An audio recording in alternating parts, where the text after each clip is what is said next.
Hey, what's up, everybody? Today on the show, we have staff writer Kwame Belle. We're going to talk about last night's massacre in Oklahoma City. Russell Westbrook returns and dominates the New York Knicks and their terrible, terrible defense. Kwame and I are also going to talk about the NBA through the first month of the season. LeBron struggles in Cleveland thus far. Toronto on top of the East. There may or may not be a few Drake references. And we're going to finish with projecting ahead to some of our favorite potential Western Conference playoff series. Thank you for listening.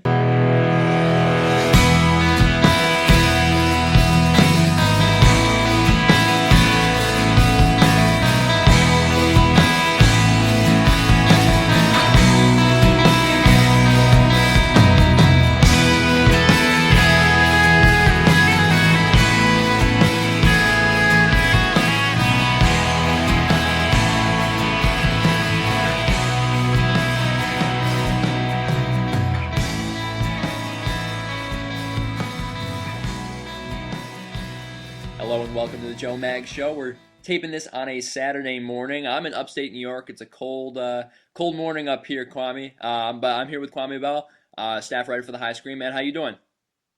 I'm doing good. I'm in New York City, so Yeah, don't it's good remind to me, be man. I'm awake. jealous.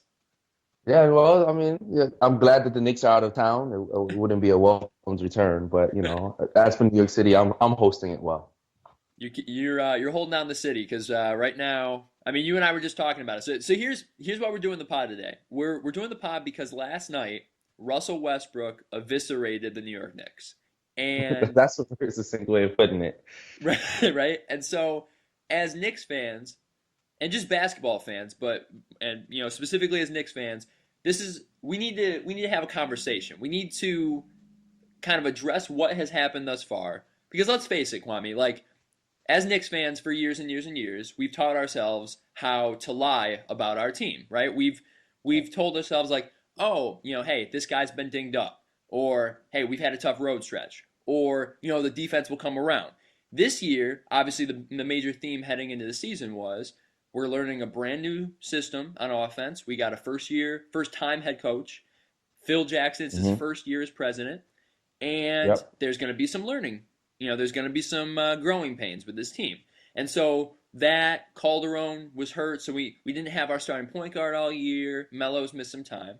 And I think going into last night, we speak for myself, but I think most Knicks fans were thinking, all right, hey, it won't ever be as bad Right. as our 4-12 start, right? We'll be able to turn it around. Uh, Well, for me,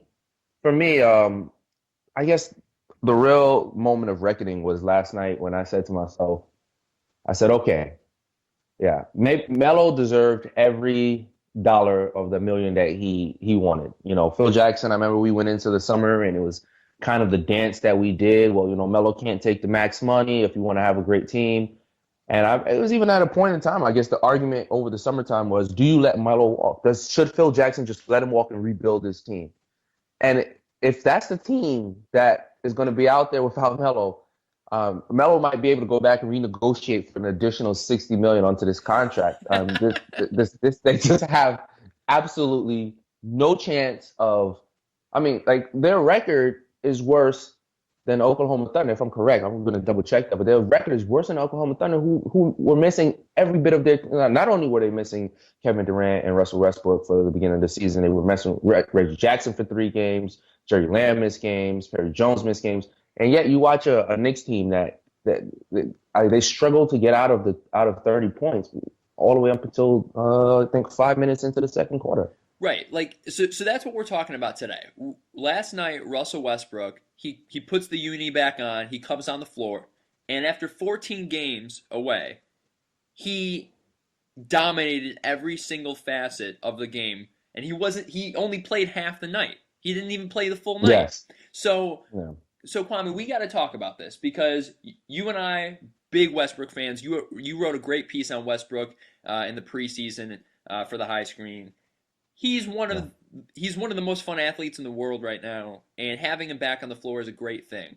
But watching him bully around the Knicks like the big kid on the playground, uh, I guess we gotta take stock. How do we feel about what happened last night? He burned down the New York Knicks village last night. Well, I think the first 3 plays Westbrook had his hand on. I think it was the first pick and roll assist to Steven Adams, like first play of the game. Yeah, that Uh, first play, like right away, all hope was lost. He came off yeah, that screen, and I mean, you realize you're like, oh, Jose Calderon is guarding him tonight. That means yeah. no one's guarding him tonight. It means no one's guarding him. Then you have Pablo Carniani guarding him. Then you have Shane Larkin guarding him. I think the best thing, when I looked at the game, from a Knicks standpoint, I was very worried. But, from a Russell Westbrook standpoint, I said, okay, this is a great simulated practice. Like, who else would you want to come back and play against if you are Russell Westbrook? There just couldn't be anything better. I mean, you had, Amon Shumpert guarding him on the first play of the game. And before it was said and done, Amon, the play broke down. Horrible, pick and roll defense. And just Russell Westbrook is back. You just knew it was going to be that type of night. Yeah, I mean, you bring up a good point. Is there another team that Russell Westbrook would rather come back against? I mean, the only other obvious thought is the 76ers. But even against the 76ers, he'd have to come back against Michael Carter Williams, right? Right, a bigger guard who could probably I mean, his defense isn't the best. It's not something to write home about, but it's definitely something better than what the Knicks are offering. I guess the great point about Russell Westbrook that probably really is we take for granted is he's probably as a guard that's 6 feet and under the best pound for pound player we've had since Allen Iverson, which coming from me is high praise because I never thought I would ever want to give anybody that type of credit. But Russell Westbrook makes coming back from injuries looks very easy. It never seems like he misses a beat. It doesn't seem like there's any type of overthinking. There's not a mental aspect of the game that seems to be hindering him when he comes back from injuries. It's 0 to 100 real quick.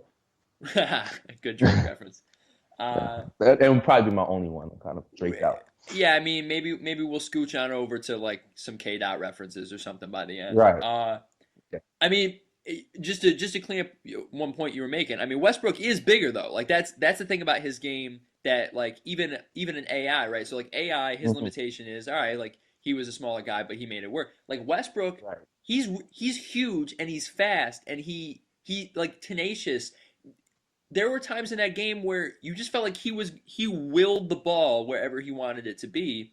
And this Thunder team, I mean, through the first 14 games of their season, they kind of looked like the worst real team in the league because I can't consider Philly a real team right now.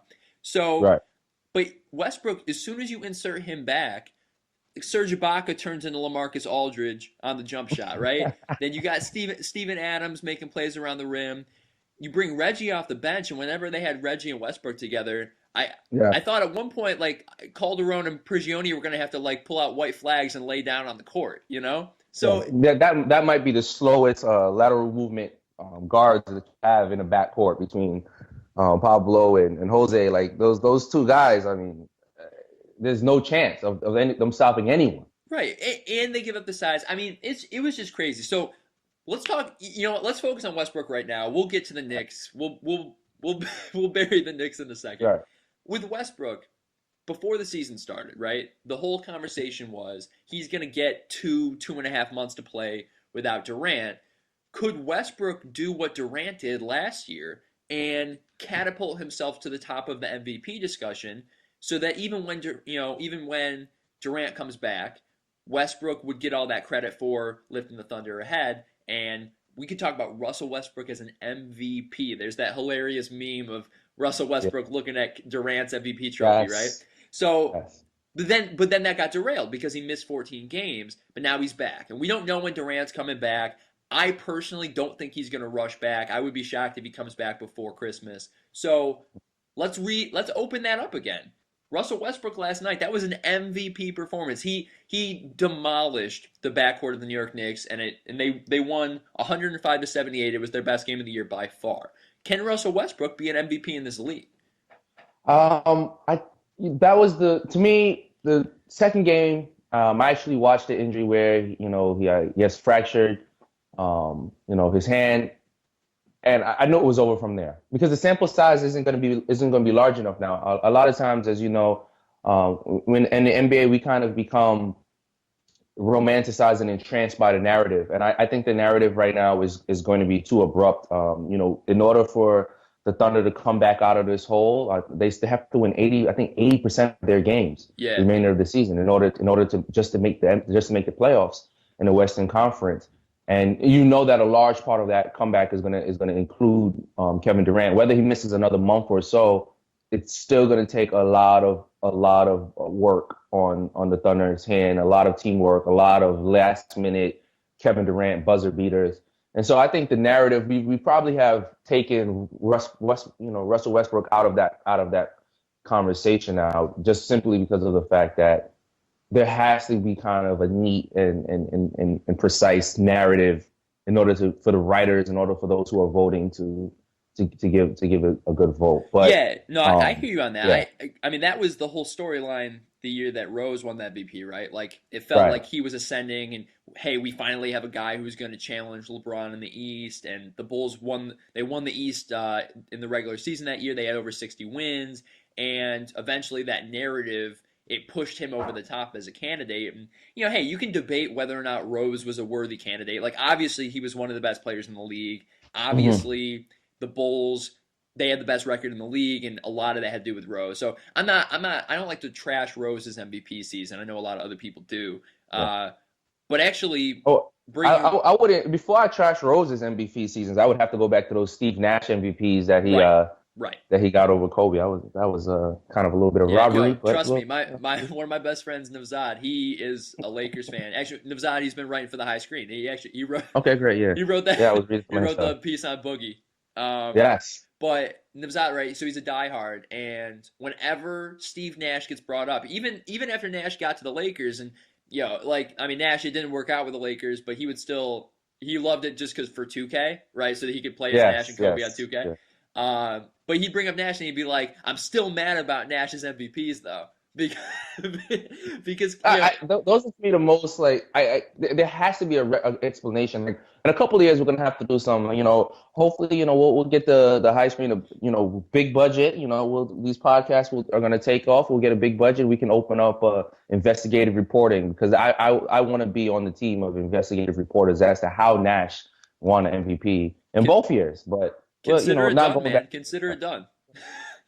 Yeah. So Rose, MVP years. I think that for the last couple of years, I think even in terms of Kevin Durant's ability to win the MVP, it came at the expense of Westbrook being injured, and now maybe even this injury kind of maybe derailed Westbrook's best chance of getting an MVP nod because I don't think that LeBron is going to get it this year. I think that we'll probably be looking elsewhere for the moment, and this probably when we look back on it, we'll probably see it as an opportunity lost for Yeah, yeah. Westbrook to win an Actually, you know MVP. what? Let's bookmark our Westbrook conversation because I actually want to ask you about that. So LeBron, there's been a lot of articles written the last few weeks about how he personally hasn't been playing very well, and it's true. Defensively, he slipped.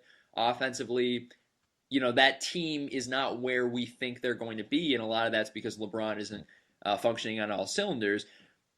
Did we take for granted that 5 or 6 year stretch where he was far and away the best player on the planet, and he only, I mean, look, the guy won 4 MVPs over that stretch, but Rose takes one, Durant takes another, and Mm-hmm. look, LeBron was his team went to the finals 4 years in a row. I mean, I don't know if it's possible to take it for granted because he's the most documented athlete ever. He's the most Ever. written about. He's the most talked about. He is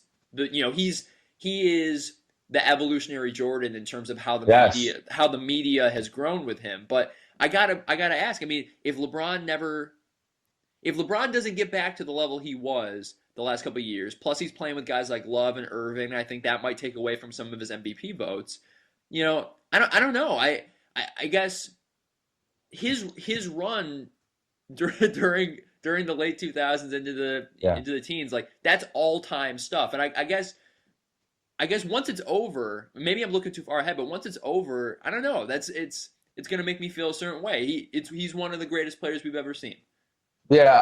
I had, as crazy as this might sound, it was the first night when he came, like the very first night when he came back and he played for, at home. You had K Dots in there and performing. You had Kevin Hart on stage with, Charles Barkley out with it was just What took place with LeBron's homecoming in Cleveland the first night back, it was bigger than basketball. But to me, the biggest difference between him coming back that first game, you just look back on the first time he came back and he's playing in the Cleveland uniform, and then you look back the first time he came back and he's playing in the Miami uniform. And I think I felt misled. I thought he might go for, I thought he might have a triple double, 50 points, like an Oscar Robertson type of night. Right. And one thing that I realized, I think there's a two-folded process to this, to the struggles of the Cavaliers a little bit. One is that there's a huge mental aspect to LeBron's game, and even Brian Windhorst has spoken about the ways that the mental aspect of his game is often not written enough about. It's not taken into consideration. But I also think that a lot of He's times, a genius. yeah. But he's also said, LeBron has also admitted that sometimes it's been to his detriment if he overthinks certain parts of the game. He can kind of become almost crippled or stymied by his own approach, his own thinking.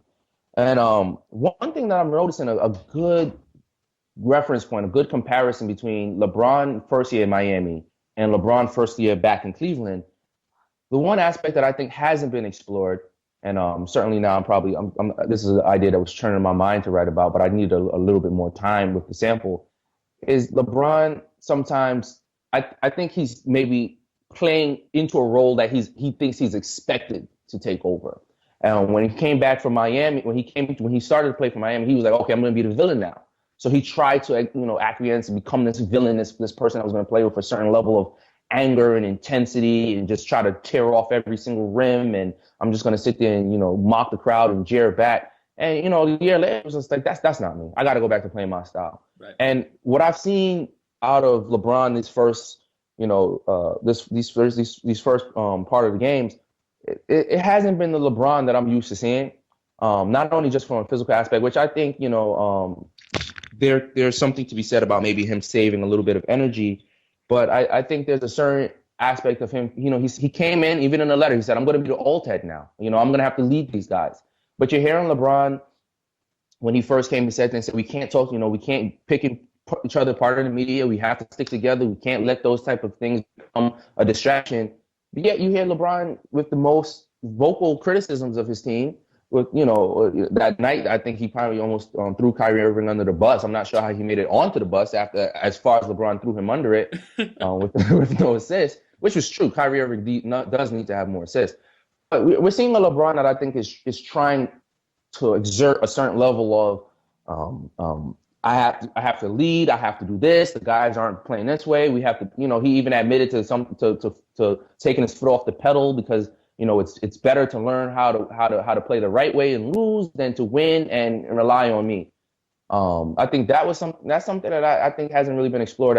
Maybe by next year, I think LeBron will kind of say to himself, all right, let's let this ease back into it. Let the game come to me. Let the team, let my role kind of flourish. Let me go back to being who I am. I think LeBron, the years he's been in Cleveland, that he spent in Miami as a leader, that would have been fine to translate over to Cleveland. Secondly, I think the bigger issue is I think LeBron went back home and now he's looking at it and he's saying, there's a certain level of hierarchy and understanding in Miami that is just not understood in Cleveland. Right. And right. he's not just, if he's exhausted at this point, it's not just because of what he's having to do on the court by teaching them how to win. I think the comments about building bad habits in terms of losing is something that he can be said even to the general manager, even to the owner, to the entire organization. They don't function the same. And whereas maybe LeBron might have been rebuffed, they traded away Mike Miller when he didn't want him traded away.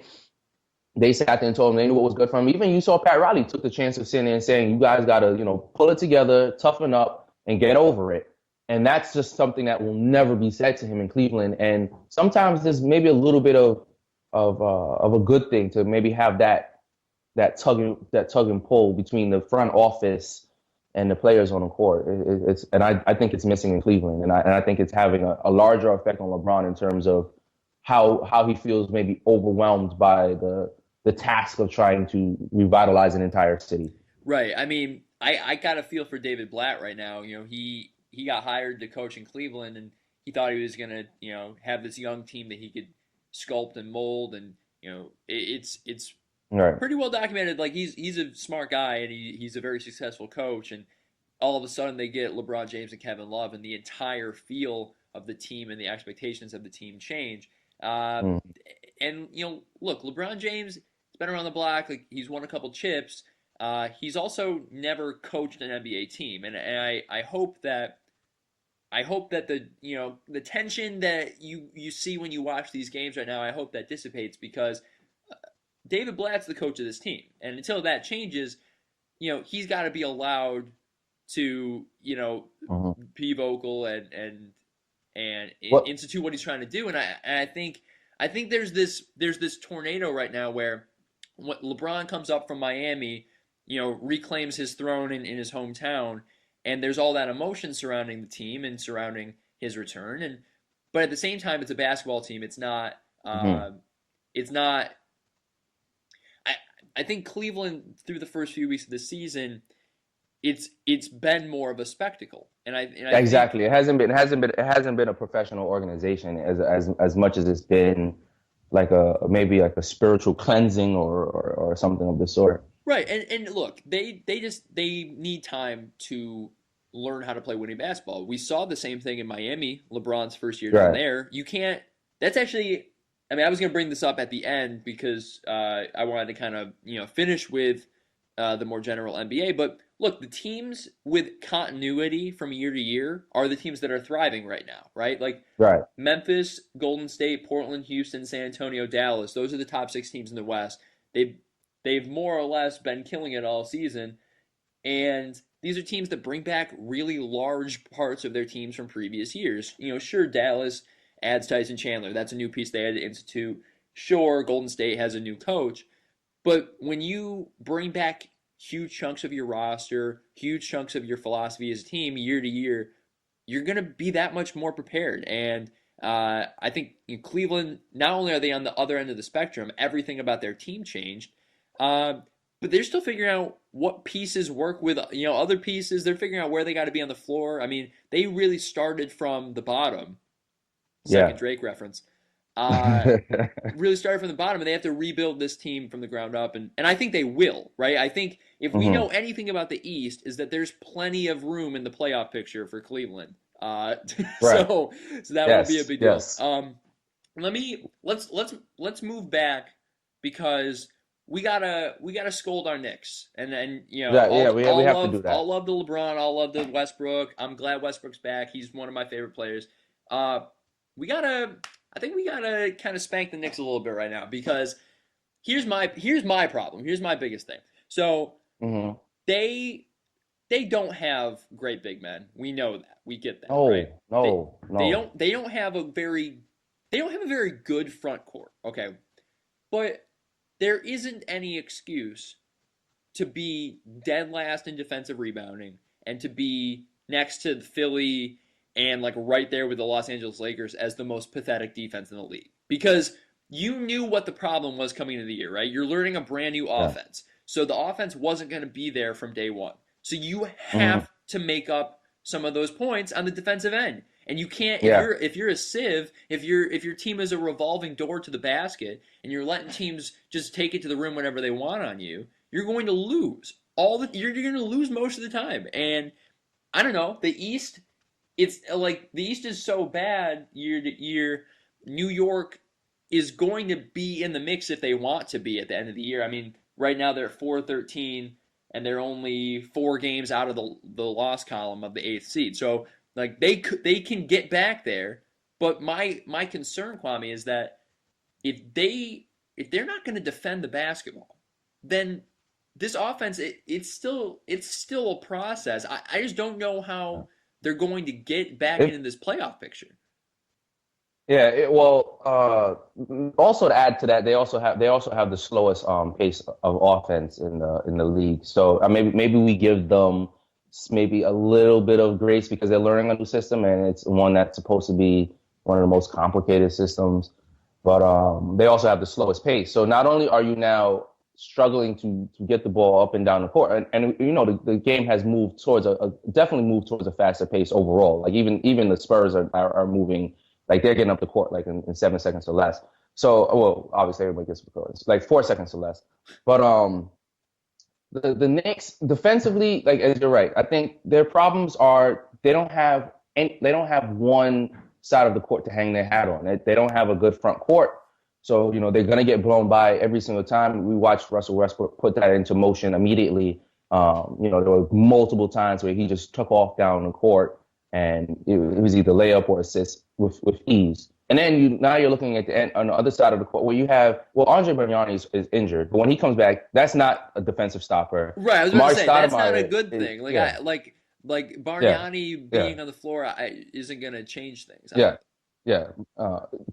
I don't know the worst player on a pick and roll has to be Amari Stoudemire. I've never seen a professional basketball player look more confused and lost as to which way to go, if to hedge, if to pick up the man.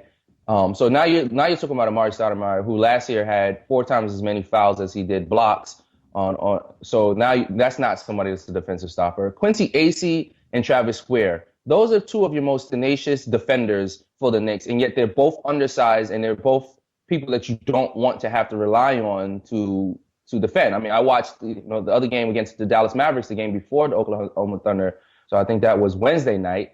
And Quincy Acey, to his credit, excuse me, he tried his best to stop, to guard Dirk. But there, even beyond Dirk just being the ninth, highest scorer in NBA history, he's just the size difference. So you're looking at Quincy Acey. If Quincy Acey had to guard a stretch four, a Carmelo Anthony type of player, maybe a LeBron James, he would be okay. But when you have him guarding a Kendrick Perkins, a Serge Ibaka, you sometimes on he's having to guard Dwight Howard if in the flow of the game. This is a team that is in a lot of trouble defensively. It's one thing to not understand the triangle offense and get that, which to be honest, I think that the criticisms there have quieted down because they're actually running it pretty okay for a team that's in their first year of it. But defensively, this is a terrible team, and if they are to ever make the playoffs, you're looking at maybe a 5-game series because there's no way that they're winning a series. There's no way that they can get enough defensive stops 4 games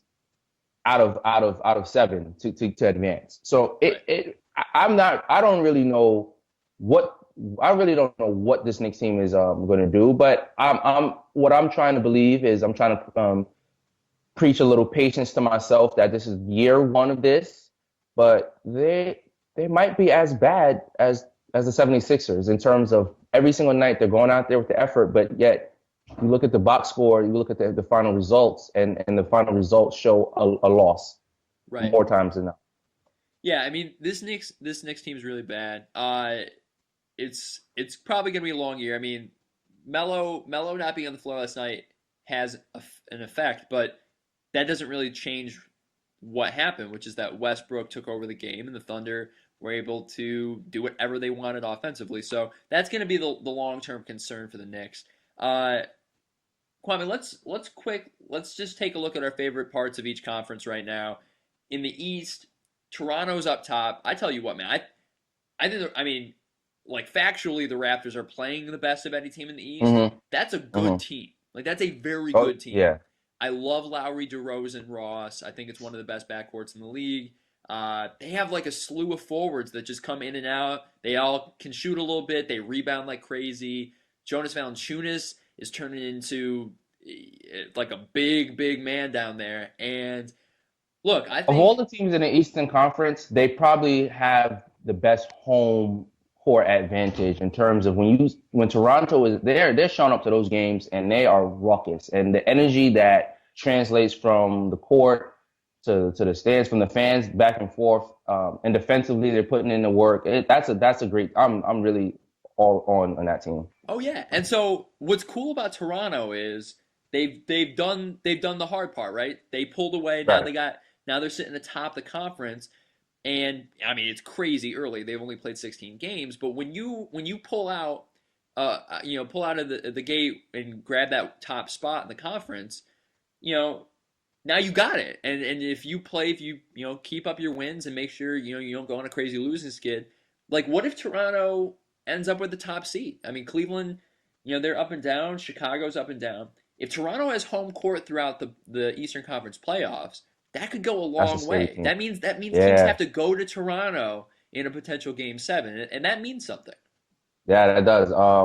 And it goes back to that continuity factor that you're talking about. Now we're in year three of Kyle Lowry, and Yeah. I love that we're Lowry stayed. I love that he stayed there. yes, yes, yes. I know he flirted with going back to the Houston Rockets, but I'm absolutely ecstatic that he stayed. I think that's a great place for him. Right. So I think the Raptors are in a great position. They remind me of that. What was it, I think 3 years ago when the Knicks kind of had that surprising year where they were doing great, but there seems to be a higher sense of balance, and there seems to be. I believe in his team, and I don't think that that's something to take lightly. Off of the fact that last year they did pretty good in the playoffs, and I think this year they're looking. Who would have known that the East was going to be this wide open? So where Toronto they're doing what they should do, and that's taking advantage of everyone has their lumps. So you see the Bulls are trying to figure it out on a night to night basis. The Cleveland Cavaliers are trying to figure themselves out, which they'll be fine in the end.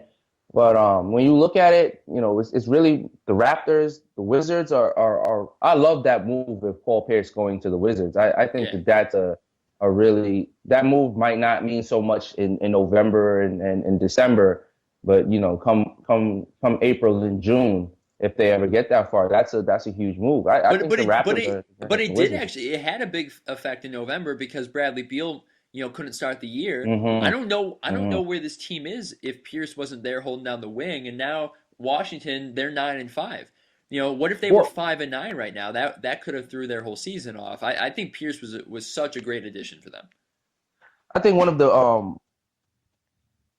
unexpected the unexpected part of Paul Pierce signing with the Wizards was that he brought a win now mentality. Like that, I remember one of the things I was talking to one of my good friends. He's a Wizards fan, and one of the things that really scared me about John Wall last year was talking about, there was a sense of satisfaction that he had even within the losses in the playoffs. As to like, well, now I know how it is to play in a playoff game. Like, I did pretty good. Like, I'll know next time I'm in the playoffs will be better. And this is when they were still in the middle of a series.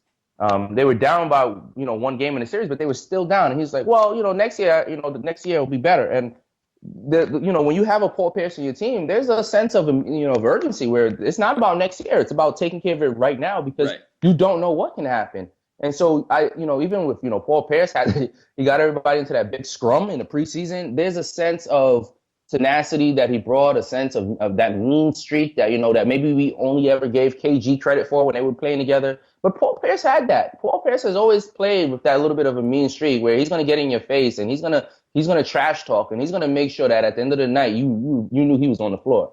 And I Definitely. think that's rubbed off on everybody else. Definitely. Washington's a great team. So, the East will get there. I mean, whether or not they have eight, good playoff teams, typically they have five or six and then they have some scragglers at the bottom, but Eastern Conference, they'll get some good playoff teams in there. It should be fun, but look, it's a different sport in the West right now. Like, you look at the top 8 in the West. So Phoenix is 8 seed at 10-7.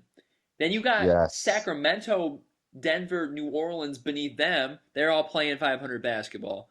Uh, and look, at the top of the conference right now, Memphis and Golden State. So we've been kind of talking about this the whole podcast. Continuity, right? Memphis is Yes. the continuity team, right? They Yes. they've been written off for like 3 years. People said, "Oh, they're not going to ever be good enough to win a chip. They should trade this guy." They said, "No, we love our starting lineup. The fans love our team. We're coming back each and every year. We're going to get a little better each and every year, and we're going to see what happens, right?" And look how it might pay off. They're 14-2 right now. If they take a number one seed in the playoffs and they have home court, the West the West is it's crazy good, but like Mm-hmm. the Spurs have some question marks. Like, hey, they played 100 games, 2 years in a row. Are Mm-hmm. they going to have legs at the end of the year? OKC, they might not even get into the playoffs. Clippers, they have some Yes. big Yeah. questions. Golden State's never been there before. Houston's never been there before. So So Joe, you're not going to mention the LA Lakers as a potential AFC look, if as a Kobe potential Bryant was here AFC. right now, if Kobe Bryant was here right now, I wouldn't have the balls to tell him this. But look, if you're turning around and taking 23 mid-range jumpers a game and clanking 60% of them, and then nobody on your team can play any defense, you're probably not making the playoffs, man. Yeah, yes. But yes, Memphis, like you were saying, Memphis, I think they've always, they've always been the bridesmaid and never the bride. Yep. And but for a team that there are teams that I think NBA fans collectively pull for. Those NBA League Pass teams that you don't get to see on a nightly basis, but that are really good. And most of America probably finds out, or remembers them come playoff time. And that's the Grizzlies. Like they got into the Western Conference Finals, then early exit, then back to the second round, and early exit. I think they're like you said, they're in a prime position right now. I really hope that Oklahoma makes it back into the playoffs. Golden State, I think I have maybe the most question marks about Golden State of all the teams that are in the playoffs and out of the playoffs or in the hunt. I have the most questions about Golden State. But they're playing so well right now. So what are your questions? I teams that rely, when you have a team that relies on a hot Curry. I mean, we saw how that worked out last year in the playoffs, and Klay Thompson is a great, I think, secondary piece. But if you're playing, if you're able to, sometimes you can absorb in the playoffs. You can absorb a 30 point game from a star player. That goes without question. But can the team really sustain the type of shooting that they're having? I sort of go in a back and forth with the Miami Heat, which the Miami Heat aren't really a team to turn your nose up at. But I watched the game that went into overtime. And I mean, Curry, at the end of the night, the story was that, Curry just destroyed them. And I mean, in the last, I guess he went on a 6-0 run at the end by himself in overtime. But in the course of a back-to-back, they didn't lock anybody down defensively. And in the Western Conference, you're going to have to play some defense in order to win a playoff series. True. And I'm not really sure. I'm not really sure if over the course of, what is it, 3 series, 16 games, if they can win those 16 games by winning the defensive battle at least half of those games. I'm not really sure. In the regular season, especially early on, I think it's always deceiving as to sometimes the type of teams you play. You get to play a Miami team, that's still trying to figure themselves out. Post LeBron, you had a couple of games with Philadelphia in there. But in the Western Conference, and I think this is, why the Western Conference, we have to give it maybe the credit as being just the toughest conference over the last, 15 years. But in the Western Conference, you get into a playoff match. Last year we watched the San Antonio Spurs go to a Game 7 in the first round of the playoffs. Right. And that just speaks to this is a team that ended up eviscerating, they made LeBron go back to Cleveland. Bosh nearly fled town. It took an extra $30 million to get him to sit there and reconsider. This is a Spurs team that when it was over and done, they moved the ball better than I've seen any team move it. You didn't know who was going to score, and yet in the first round of the playoffs, Dallas nearly took them out. Yep. And so when I see something like, I'm scared when I watch. I'm concerned for a Golden State team as to if the playoffs were to start now. They would and I don't think this will be how it ends off, but if the playoffs were to start now, the Clippers are in 7th seed, which is absurd in and of itself. Right. I don't know if I believe that Golden State is better than that much better than the Clippers. Yeah, I mean, we saw last year, right? That was the same series, and it was a great 7-game series. Clippers came out on top, and look, the Clippers' most experienced players. Everyone rags on Chris Paul for never going to a conference finals, but those two guys, CB3 and Blake, are as good as any duo in the league. And like you said, the fact that they're the 7th seed in the West, it just speaks to how anything could happen. It's going to be so fun this spring watching that playoff. But we got a lot of regular season to go. I'm excited to see where these teams end up. I'm not excited to see how far down in the standings the Knicks are going to end up before they figure things out. But look, hey, Carmelo could go on a tear. Maybe we make a move or something. But it's looking like it's going to be a tough year in New York, my man. Well, yeah. Well, the 3 teams that are underneath the Knicks in the standings are Charlotte, Detroit, and Philadelphia. You even have Boston ahead in the standings, with the same amount of wins. And I can't tell you if you would have pressed me right now about who the starting 5 for the Boston Celtics were. It would take me a few minutes to get that correct. Orlando has 6 wins. Brooklyn, who I thought actually probably downgraded in terms of their roster, has 6 wins.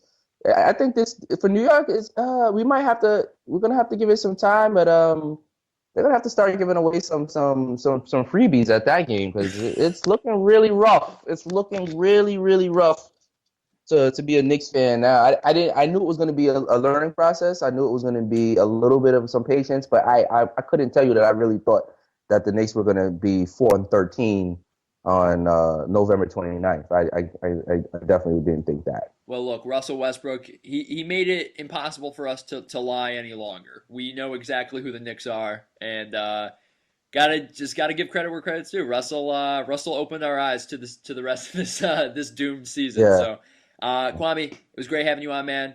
Can't wait to read your next stuff whenever it comes out. All right. It was great talking to you.